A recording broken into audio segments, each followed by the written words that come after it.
December 16, 1944. The forests of the Ardennes were frozen beneath a thick blanket of snow. The silence was almost unsettling. Trees stood motionless under the weight of fresh ice, while a bitter wind swept across the hills of eastern Belgium. To most American soldiers stationed there, it felt like just another cold morning at what had become known as a quiet sector of the Western Front. But beneath that silence, history was already moving. Miles away, hidden deep inside German forests, thousands of engines were beginning to roar to life. Tanks rolled forward under camouflage nets. Artillery crews loaded shells into massive guns. Infantry divisions quietly assembled along roads that had been carefully concealed from Allied reconnaissance aircraft for weeks. The Germans had prepared one final gamble. Adolf Hitler believed one massive surprise attack could reverse Germany's collapsing fortunes. His plan was breathtaking in scale. More than 200,000 soldiers, nearly 1,000 tanks and thousands of artillery pieces would smash through the Ardennes forest, split the Allied armies in half, capture the vital port of Antwerp and force Britain and the United States into negotiating peace. It would become known as the Battle of the Bulge. The offensive depended on one thing above all else: speed. Every road had to remain open. Every crossroads had to be captured quickly. Every delay threatened the entire operation. And directly in the path of one of Germany's elite assault groups stood a place almost no one had ever heard of: Lanzerath Ridge.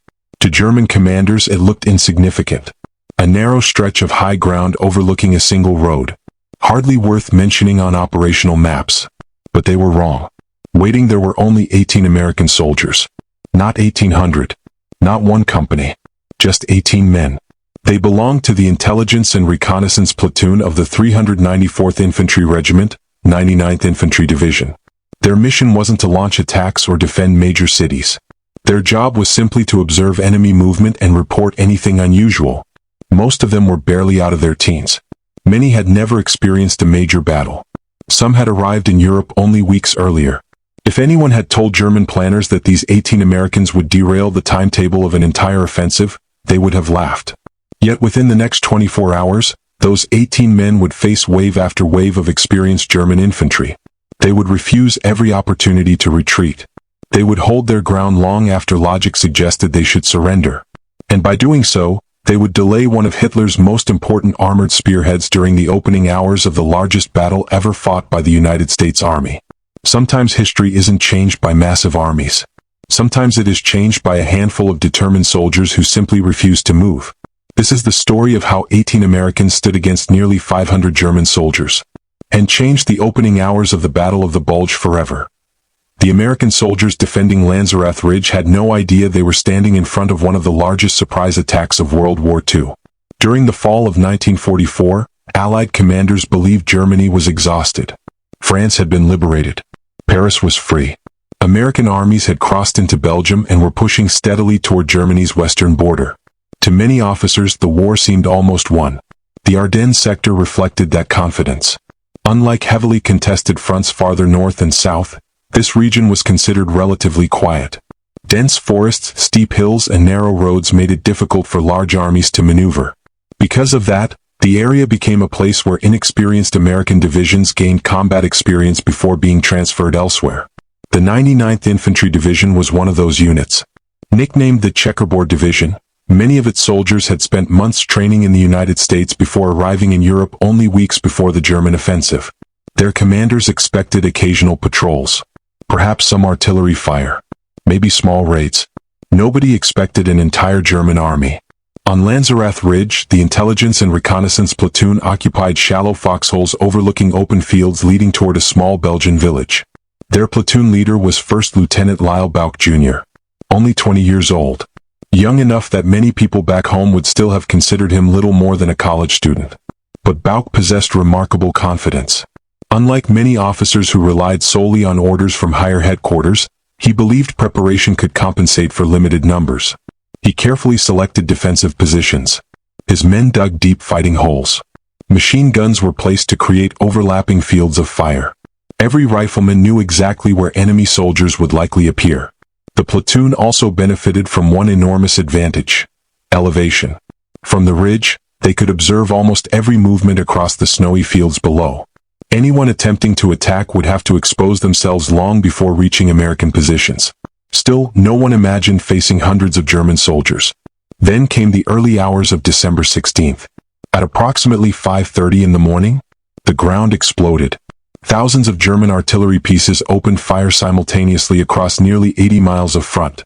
The bombardment was unlike anything many American soldiers had ever experienced. Entire forests shook.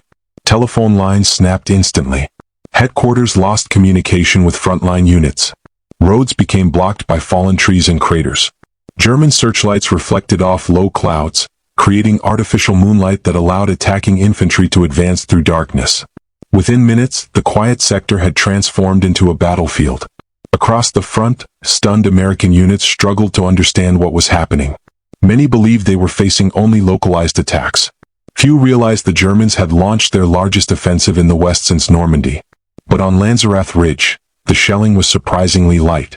Bulge immediately became suspicious. If German artillery wasn't concentrating on his position, it probably meant something else. They wanted the ridge intact, which meant they intended to capture it. As dawn slowly illuminated the snow-covered fields, American observers began spotting movement among distant trees. Dark figures emerged from the forest. Not dozens, hundreds. German infantry advanced cautiously across the frozen landscape, expecting little resistance. After all, intelligence reports suggested only weak American security forces occupied the area. Many German soldiers assumed they would simply walk through Lanzerath. Instead, they had just entered a perfectly prepared kill zone. And 18 Americans were waiting silently behind the snow-covered ridge, fingers resting on their rifle triggers, determined to hold their ground no matter what came next. The first Germans appeared just after daylight. From their foxholes, the Americans watched dark silhouettes emerge from the pine forest below. Snow crunched beneath heavy boots as the soldiers advanced cautiously across the open field. Some carried MP-40 submachine guns. Others shouldered Kar-98K rifles. A few scanned the ridge through binoculars, convinced they were looking at little more than an abandoned outpost. Lieutenant Lyle Bulge gave a simple order. Hold your fire. No one moved. The 18 Americans remained perfectly still. Their white camouflage blended into the snowy landscape. Even experienced German scouts struggled to distinguish men from frozen earth. The distance closed. 400 yards. 300. 200. Still no shots. The silence became almost unbearable. Every American soldier knew that opening fire too early would reveal their exact positions. But waiting too long could allow the Germans to overwhelm them before they had a chance to inflict serious damage. Bulge waited, then waited a little longer. Finally, when the leading German soldiers entered the center of the open field, fire. The ridge erupted. Machine guns hammered through the icy morning. M1 Garand rifles cracked in rapid succession. The unmistakable ping of empty clips echoed through the forest as American riflemen fired with remarkable speed. The first German line collapsed almost instantly. Men dropped into the snow. Others scrambled desperately for cover that didn't exist. The open field had become a deadly trap. German officers shouted orders, trying to organize an assault. But every attempt to move forward drew another storm of accurate American fire. The Germans had expected frightened rookies. Instead, they found disciplined marksmen firing from carefully prepared defensive positions. Within minutes, the attack stalled. Survivors crawled back toward the trees. For a brief moment, the battlefield became quiet again. The Americans checked ammunition. No one celebrated. Every soldier understood the truth. That had only been the beginning. Far below, German commanders stared in disbelief. How had such a small position stopped an entire assault company? They couldn't see the defenders clearly. Hidden behind the crest of the ridge, the Americans appeared far more numerous than they actually were. Some German officers estimated they were facing an entire battalion. In reality, there were still only 18 Americans. The Germans adjusted their plan. Instead of a direct advance, they began probing both flanks. Small groups slipped through the trees, hoping to work around the American defenses. Bulge anticipated exactly that. He had positioned his men with overlapping fields of fire. Whenever German soldiers attempted to move through one section of the forest, another American foxhole caught them from the side. Again and again the attacks failed. Snow that had been untouched only an hour earlier became scarred by explosions, bullet strikes, and abandoned equipment. German casualties continued to mount. Frustration spread among their officers. Every minute spent fighting this tiny position meant fewer minutes available for the larger offensive. The timetable was already slipping. And the day had barely begun. As morning turned into afternoon, The battle became a contest of endurance. The Germans now understood they were facing determined defenders. They simply refused to believe there were so few of them. Again, assault teams formed at the edge of the forest. Again, whistles sounded. Again, German soldiers rushed across the open ground. And again, American rifles cut them down. The M1 Garand gave the defenders an important advantage. Unlike Germany's standard bolt-action rifle, the semi-automatic Garand allowed American soldiers to fire much faster without sacrificing accuracy. Every time German infantry paused to aim, American riflemen had already fired 2 or 3 well-placed shots. The difference was devastating. German survivors later described accurate rifle fire coming from every direction. Machine guns swept the field. Snipers picked off officers attempting to organize attacks. Communication became increasingly difficult. Without realizing it, German commanders had become trapped by their own assumptions. They believed they were fighting a much larger force. Instead of bypassing the ridge immediately, they repeatedly tried to eliminate what they thought was a major defensive position. Every failed assault consumed valuable time. Time Hitler's offensive could not afford to lose. Back in the American foxholes, conditions were becoming desperate. Ammunition was running low. Hands were numb from the freezing temperatures. Food was almost non-existent. Several soldiers had already been wounded. Yet no one suggested retreating. Lieutenant Bauch moved quietly from position to position, checking on each man despite exposing himself to enemy fire. He offered encouragement, adjusted firing sectors, redistributed ammunition. His calm leadership inspired extraordinary confidence. Many years later, survivors would recall that Bauch never appeared panicked. Even as German attacks intensified, he remained focused on one simple mission: hold the ridge. As long as possible. By late afternoon, German commanders changed tactics again. Instead of sending small assault groups, they organized a much larger attack supported by automatic weapons. The objective was simple: overwhelm the defenders through sheer numbers. Nearly 500 German paratroopers had now become involved in attempts to capture Lanzerath Ridge. Many were experienced veterans. Several had fought on multiple fronts during the war. They expected that one massive push would finally crush the American resistance. What happened instead became one of the most astonishing small-unit actions of World War II. As hundreds of German soldiers surged forward, 18 Americans stood their ground once more. Their rifles roared across the frozen battlefield. Machine guns stitched long bursts through advancing formations. German momentum faltered almost immediately. Officers fell. As darkness settled over Lanzerath Ridge, the battlefield became eerily quiet. The rifle fire that had echoed through the valley for hours slowly faded into the cold December wind. Smoke drifted above the snow-covered fields where fallen German soldiers still lay motionless. The bitter air carried the smell of gunpowder, burned explosives, and frozen earth. For the 18 Americans, the silence brought no relief. It brought uncertainty. No one knew when the next attack would begin. Inside their foxholes, the soldiers checked what little ammunition they had left. Some had only a handful of rifle clips. Machine gun belts were nearly exhausted. Medical supplies had almost disappeared. Several men were wounded. Yet no one asked to leave. Lieutenant Lyle Bauch crawled from one position to another, speaking quietly to every soldier. Stay alert. They'll come again. His men nodded. They were exhausted. They had been awake for nearly an entire day under constant pressure, but they understood something larger was unfolding. Radio communications had become unreliable. They had no clear picture of the battle beyond the ridge. All they knew was this: as long as they remained in place, German forces were being delayed. Down in the German lines, frustration was turning into anger. The commanders of Kampfgruppe advance guard had expected to race through the Ardennes before daylight. Instead, valuable hours had been wasted attacking what they assumed was a major American defensive force. Reports reaching higher headquarters became increasingly confusing. Some officers claimed they were facing an entire infantry battalion. Others believed American artillery was hidden behind the ridge. No one imagined the truth. Only 18 men. That misunderstanding proved enormously expensive.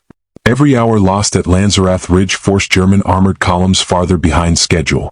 Tanks, trucks, and artillery began stacking up on narrow Ardennes roads.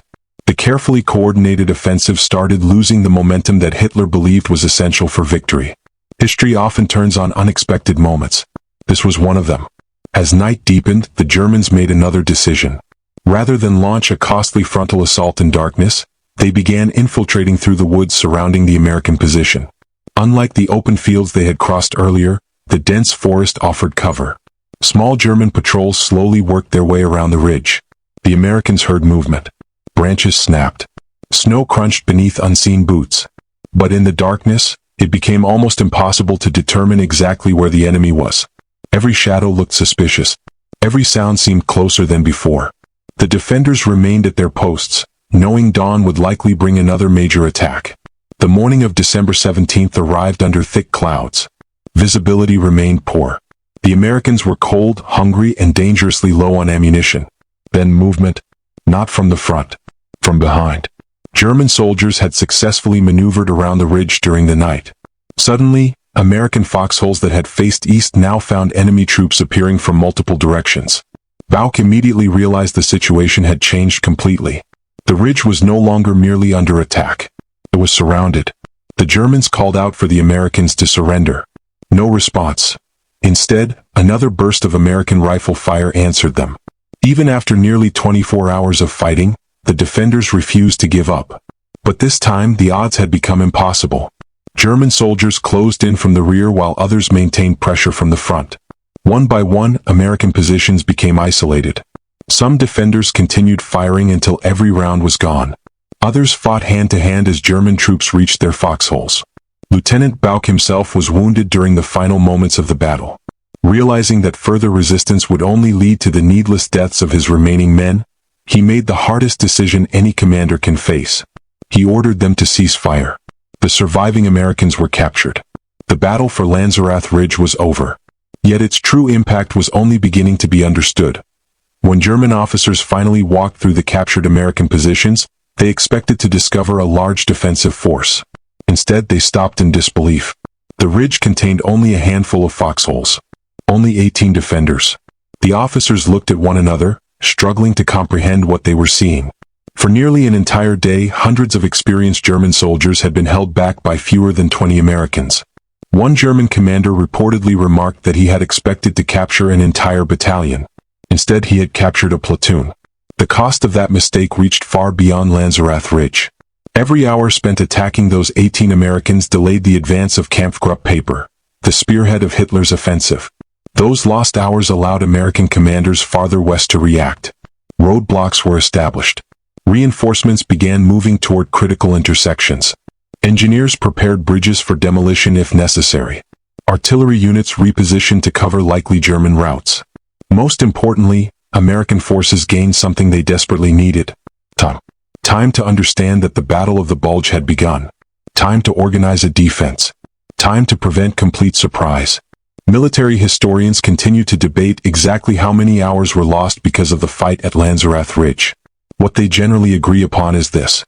The delay disrupted the precise timetable upon which the German offensive depended. Hitler's plan demanded rapid movement. Instead, bottlenecks formed. Fuel shortages worsened. Traffic jams stretched for miles through the Ardennes forests. As American resistance strengthened elsewhere, Germany's opportunity for a decisive breakthrough steadily disappeared. The 18 Americans were now prisoners of war. Their ordeal was far from over. They endured harsh conditions, freezing temperatures, and uncertainty about their future. Yet they carried with them something no captor could take away. They knew they had done their duty. None of them could fully appreciate how important their stand had been. That recognition would take decades. In the years immediately following World War II, the Battle of the Bulge became famous for places like Bastogne, Saint-Vith, and the defense by the 101st Airborne Division. The story of Lanzerath Ridge remained largely overlooked. Military records focused on larger battles involving thousands of soldiers. The actions of one reconnaissance platoon received little attention. But eventually, historians began re-examining the opening hours of the German offensive.